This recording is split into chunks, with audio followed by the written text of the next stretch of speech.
In just 10 days, Israel launched projectiles near Iranian nuclear sites 3 separate times, specifically zeroing in on the area surrounding the Bushehr nuclear power plant. The head of the International Atomic Energy Agency, Rafael Grossi, stepped in to assess the situation. His official warning was stark. Hitting a working reactor could trigger a massive radiological accident, releasing severe, uncontrolled radiation across the region. This specific terminology, calling a targeted military strike an accident, creates a profound logical gap. These operations involve mapping precise coordinates and firing military-grade projectiles at sensitive energy centers. This is a calculated strategy aimed at atomic infrastructure, a move that exists entirely outside the realm of unintentional error. Labeling a deliberate strike as an accident does heavy lifting. It softens the reality that a strict global boundary has been crossed, and it masks a threat that respects absolutely no borders.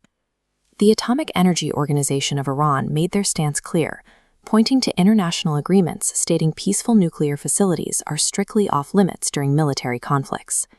This rule exists for a very specific reason. It is a foundational boundary of modern warfare, designed entirely to prevent mass civilian casualties. If a projectile actually breaches the containment structure of a fully operating reactor like Bushehr, the immediate physical explosion is the least of the problems. This map illustrates a radiological disaster. The core threat is invisible, toxic radioactive material escaping into the atmosphere and catching the wind. As the cloud expands, it contaminates local water tables and degrades the biological health of massive, densely populated areas for decades. Wind patterns and water currents do not stop at checkpoints. A breach immediately puts the environmental safety of the entire surrounding region at risk. Yet, knowing exactly what is at stake, the military operations on the ground are pushing forward right now.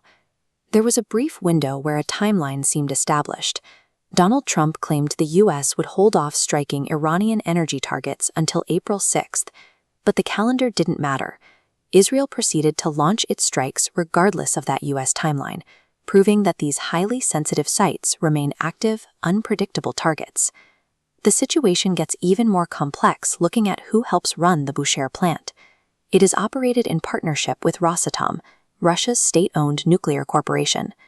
Meanwhile, U.S. officials like Senator Marco Rubio signaled that allied military objectives inside Iran could be achieved in weeks without deploying a single ground soldier.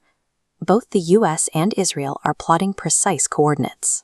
They understand what is inside, who is working there, and what happens if containment fails.